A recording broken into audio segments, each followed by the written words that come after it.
Hello, Tony back again with my next tech tip. It is day 19. We are on Monday, the 19th of December.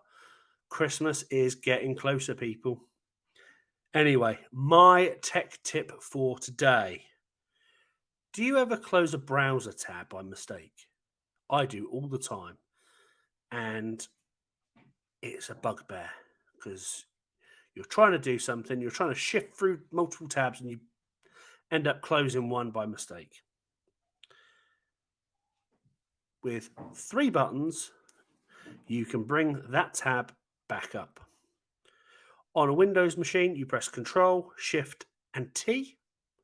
On a Mac, you press Command, Shift, and T, and that will reopen the browser tab you have just closed. So, nothing too deep today. After all, it is Monday, but a nice, quick little tip which you might not have known about before. I will see you tomorrow, Tuesday, the 20th of December, for the next tip. Have a good one.